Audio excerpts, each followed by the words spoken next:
Picture the neighborhood coffee shop you grew up walking into, the bell over the door, beans grinding somewhere behind the counter, a croissant so fresh the butter hadn't finished soaking in yet, steam still curling off the top when it hit your napkin. They poured your coffee into a thick ceramic mug, not a paper cup with your name spelled wrong on the side. You walked out and the smell stayed on your jacket for an hour. Now walk into that same chain today. Same logo. Same fresh-baked sign over the pastry case. But the muffin's a little too sweet, the coffee's thinner, and the breakfast sandwich costs almost twice what it did 5 years ago, while somehow leaving you less full. Here's the thing, something changed. It wasn't the sign out front. Americans now spend more than $60 billion a year on coffee bought outside the home, and the average coffee shop breakfast has climbed sharply over the last 5 years. Even as customer satisfaction scores across quick service chains have been sliding, you're paying more for less. That's not a coincidence, and it's not just inflation. No matter how many earnings calls use that word as cover, call it what it is. Behind a lot of these familiar logos sit private equity firms, holding companies, activist investors, and executives whose bonuses are tied to a stock chart, not a coffee cup. Different storefronts, remarkably similar boardrooms. If you're retired or getting there, you feel every extra $4 on a bagel. But this isn't only about your wallet. When fresh baked quietly becomes thawed overnight, and when sodium and sugar creep up because processed ingredients are cheaper to ship and store, that matters more for a lot of us managing blood pressure or diabetes than it does for a 25-year-old grabbing a latte between meetings. Tonight, we're following the money behind 5 coffee chains that kept asking you to pay more while quietly giving you less. Then we'll show you 3 chains that face the exact same rising costs, the exact same labor pressure, and chose to protect the food instead. One of them still refuses to freeze what it can make fresh. We don't take sponsors from anybody we cover. We just read the filings. If that's worth something to you, subscribe. Because the companies spend millions on the commercial. We spend our time on the paperwork. Number 5, Starbucks. Remember when Starbucks felt like a neighborhood living room? Overstuffed chairs, the hiss of the espresso machine, a barista who knew your name and your order before you said a word, the smell of roasted beans used to reach the sidewalk before you even opened the door. Now the whole design points somewhere else. Mobile order, pickup shelf, drive-through lane. The lobby is an afterthought squeezed between 2 lines of people staring at their phones. Ask longtime regulars and most of them will tell you the same thing. The cafe stops being the point. Here's how it works. Starbucks is publicly traded, which means it answers to Wall Street the same brutal way a private equity portfolio company answers to its debt holders. Howard Schultz built the brand on the third place idea, somewhere between home and work. When he stepped away and Laxman Narasimhan took over, comparable store sales started sliding and investors got loud. Brian Niccol came in from Chipotle promising a turnaround, which is corporate speak for cutting costs while sounding like you're saving the soul of the company. And get this, Schultz himself came back publicly more than once, warning that Starbucks had drifted from the coffeehouse experience that made it worth a premium price in the first place. When the man who built the brand says the brand lost the plot, take a second with that. 2 receipts. Starbucks has faced a wave of unfair labor practice charges filed with the National Labor Relations Board, as baristas across the country push to unionize overstaffing and working conditions. And on the customer side, satisfaction scores tracked by industry surveys have dropped as wait times climbed and mobile orders piled up faster than stores could staff for them. The human cost has names attached. Unionized locations in Buffalo, New York, and dozens of cities since, where workers describe being short-staffed on purpose to hit labor cost targets set at headquarters, not on the floor. Consumer takeaway. If the store layout looks built for a delivery app instead of a person sitting down with a book, you're paying cafe prices for assembly line service.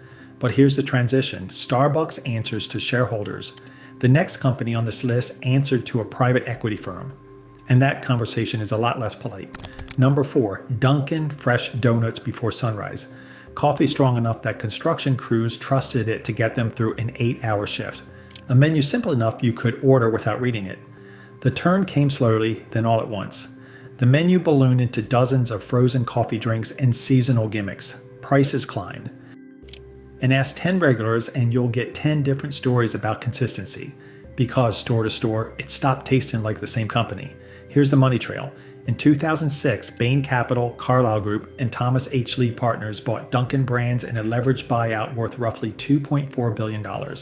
That's the private equity playbook in one sentence. Buy the company, load it with debt, and let the operating business, meaning your local franchise owner, carry the payments. Then in 2020, Inspire Brands, backed by Roark Capital, bought the whole thing again for roughly $11.3 billion. 2 changes of ownership, 2 rounds of debt, 0 rounds of let's make the coffee better. Roark Capital's entire strategy across its restaurant portfolio is centralized purchasing and standardized supply chains. Great for a spreadsheet, brutal for a donut that used to be made in-house every morning. 2 receipts. Franchise owners have filed complaints and lawsuits over the years about rising supply costs and remodel mandates handed down from corporate with little input from the people actually running the stores. And Consumer Reports' annual coffee chain surveys have repeatedly placed Dunkin near the bottom on freshness and value, even as prices climbed. The human cost, franchise operators, the actual small business owners with their names on their lease, describing remodel costs in the hundreds of thousands of dollars, forced on them by corporate standards, with store closures following in markets that couldn't absorb it. Consumer takeaway, the franchise owner losing money before the customer ever tastes the drop in quality is usually the first honest signal that something's wrong at the top. Transition, at least Dunkin still lets its franchisees argue back a little. The next chain became famous for not listening at all. Number 3, Tim Hortons coffee and a fresh donut after hockey practice. The cup warming your hands in a Canadian winter. For generations, that was the ritual. It wasn't fast food, it was a neighborhood fixture. The turn, frozen, pre-made baked goods shipped in and reheated on site, replacing the in-store baking that built the brand. Longtime customers, especially in Canada, have complained for years that the donuts, the bagels, even the coffee don't resemble what they grew up on. Here's how it works. In 2014, Burger King and Tim Hortons merged in a deal worth roughly $12.5 billion, orchestrated by 3IG Capital, the Brazilian private equity firm famous for buying beloved brands and running them through zero-based budgeting, a system where every single expense has to be justified from scratch each year. That sounds efficient in a boardroom. On the ground, it means centralized purchasing, reduced local baking, and franchise costs pushed downstream. The combined company became Restaurant Brands International, currently led by CEO Josh Kobza. 2 receipts. CBC News has run multiple investigations into Tim Hortons franchise disputes, including operators alleging they were charged excessive fees for supplies and labor audits that squeezed already thin margins. And Canadian franchise associations have taken RBE to court over control of local advertising funds and rebate structures tied to the centralized supply chain. The human cost, Ontario franchise owners, some multi-generational operators, describing profit margins that shrank to almost nothing under the new supply agreements, with several locations closing as a result. Consumer takeaway, if every location suddenly tastes identical, no matter what city you're in, that's not consistency. That's supply chain consolidation doing the talking. Transition. The next company didn't just freeze the food, it froze payroll too. Number 2, Pret A Manger. Sandwiches made fresh in the shop throughout the day, handwritten labels that made here today promise that was actually true. Pret built its whole identity on freshness you could see happening behind the counter. The turn, after rapid global expansion and a brutal pandemic restructuring, longtime customers started noticing thinner sandwiches, higher prices, and a menu that leaned harder on shelf-stable items instead of same-day prep. Here's the money trail. Jab Holding, the German investment firm controlled by the billionaire Reimann family, bought Pret A Manger for roughly £1.5 billion.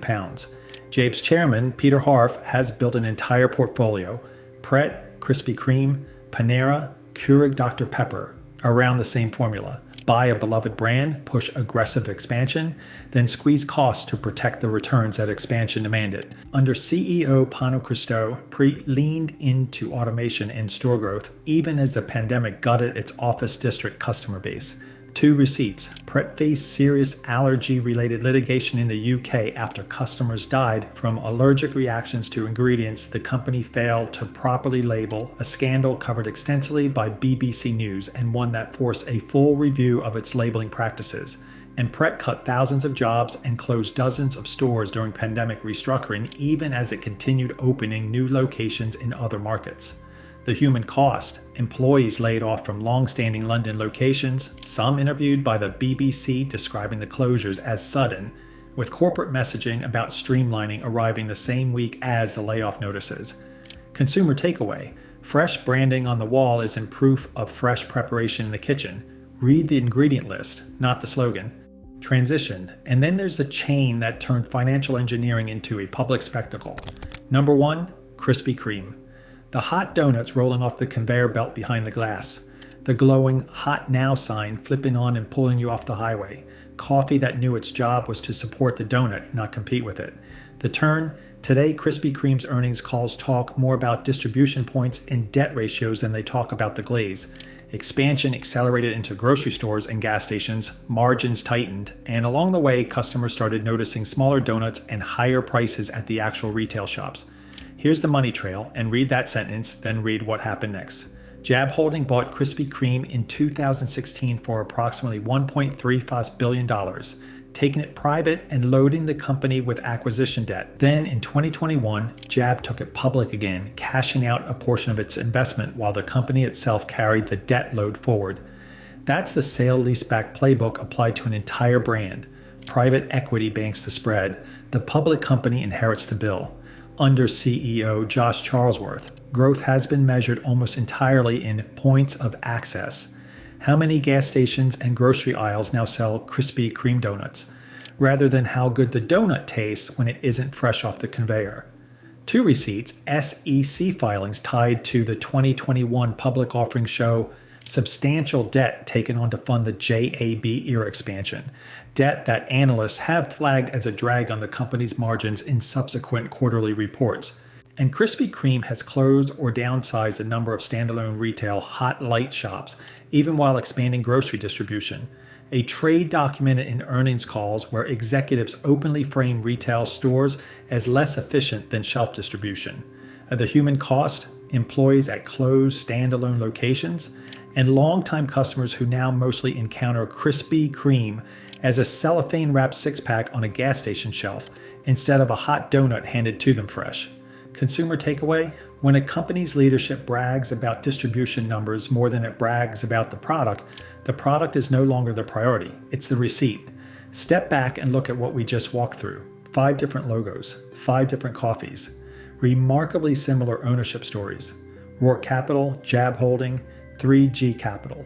Public shareholders demanding quarterly growth no matter the quarter. Different names on the paperwork, same playbook every time. Acquire a trusted brand, load it with debt, centralize the supply chain, cut labor, raise prices, call the whole thing efficiency. Customers don't read it that way. Customers just say, it doesn't taste the same anymore. Now you know why. That's the whole reason this channel exists. We read the SEC filings, the franchise lawsuits, the bankruptcy records, and the inspection reports, so you don't have to sit through them yourself. If that's worth something to you, hit subscribe. Because the next 3 companies face the exact same rising costs, the exact same labor market, and the exact same pressure to cut corners. They just said no. Hero number 3, Dutch BRO's setup. Fast growth almost always means investors start dictating the menu. Dutch Brouw somehow grew explosively without losing its identity. And the reason traces back to who's still in the room making decisions, like ownership. Brothers Dane Boersma and Travis Boersma started Dutch Bros out of a single pushcart in Grants Pass, Oregon in 1992. The company went public in 2021, but founder influence and company culture remain unusually strong for a chain this size. Protection. Every drink is still made to order, not pre-batched. The company has built a reputation for employee culture and pay that outpaces the industry. And its Dutch Bros Love Foundation funnels money back into the communities each stand operates in. Proof. Dutch Bros has posted consistent double-digit revenue growth year over year since going public, expanding into new states while customer satisfaction surveys have kept it near the top of the quick service coffee category. Sensory payoff. Pull up to the window and you still get a drink made in front of you, a barista who's actually enthusiastic instead of exhausted, and the smell of fresh espresso instead of syrup pumped from a bag. Honest caveat: the drive-thru lines can be brutal at peak hours, and the sheer size of the menu can overwhelm a first-time customer. Consumer takeaway: stick to the espresso-based drinks rather than the elaborate sugar-forward specials, and you'll taste exactly why regulars are loyal. Hero number 2, Scooter's coffee setup. Rapid franchising has killed consistency at chain after chain on this list. Scooter's coffee grew fast anyway, and mostly kept its standards intact. Ownership: Dawn and Linda Eccles opened the first Scooters in Bellevue, Nebraska in 1998. The company remains privately held, with the founding family still shaping how it franchises. Protection: Scooters has stayed narrowly focused on coffee and drive-through speed instead of chasing a sprawling food menu. And it's been deliberate about franchisee vetting rather than selling territory to whoever can write the check. Proof: Scooters has repeatedly landed on Entrepreneur Magazine's Franchise 500 list and has expanded into dozens of states while maintaining unusually strong franchisee satisfaction scores relative to the industry. Sensory payoff: the espresso still tastes pulled fresh. The menu is simple enough to trust, and the drive-thru crew moves with the kind of speed that only comes from a company that hasn't overcomplicated it in its own operations. Honest caveat: seating is minimal to non-existent at most locations. This is a drive-thru first model, not a place to sit and read the paper. Consumer takeaway: order off the core espresso menu and you're getting one of the more reliable cups in this entire investigation. Hero number 1, Big B Coffee. Setup: big growth usually attracts a buyout offer sooner or later. Big B Coffee took a different road, and it shows in what's still on the menu. Ownership: Bob Fish and Michael McFall opened the first Big B in East Lansing, Michigan in 1995. The company has stayed founder-led for 3 decades, and its franchise model was built around long-term relationships with owner-operators rather than rapid territory sales.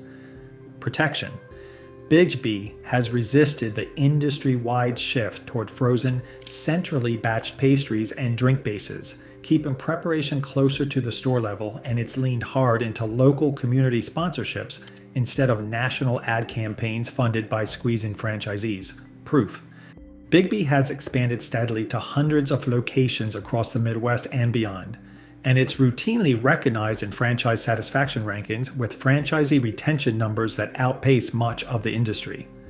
A direct result of a leadership team more interested in keeping owners profitable than in maximizing fees.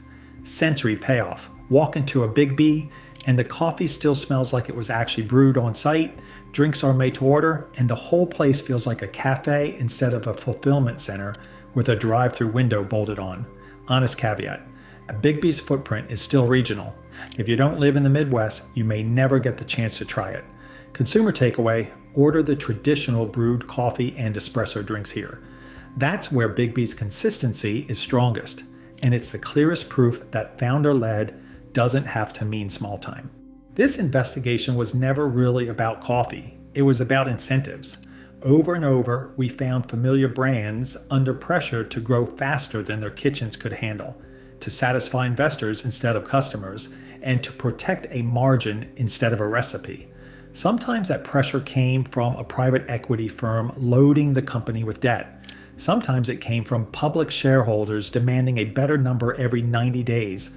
Either way, the result looked the same: higher prices, standardized ingredients, thinner staffing, and a customer left wondering why the place they used to love doesn't feel like it anymore. The 3 chains that made this list aren't flawless. We told you the caveats: the lines, the limited seating, the smaller footprint. But every one of them proves something the Big 5 would rather you not think about. Protecting the actual product can be a competitive advantage, not a liability. Founder-led companies, family ownership, tight focus. It isn't nostalgia. It's a business strategy that happens to also taste better. The next time you're standing in line for a cup of coffee, you'll know something most of the people around you don't. Who owns the company, what kind of debt they're carrying, and whether the person running it is thinking about the next quarter or the next decade. If you appreciate investigations built on documents instead of marketing copy, subscribe to Tasted and Tested. We don't take sponsors from anyone we cover, and every like, comment, share, and super thanks helps fund the next deep dive. Next time, we're following the money behind America's biggest fast food breakfast chains to find out which ones are still selling real value and which ones are quietly selling nostalgia at a premium.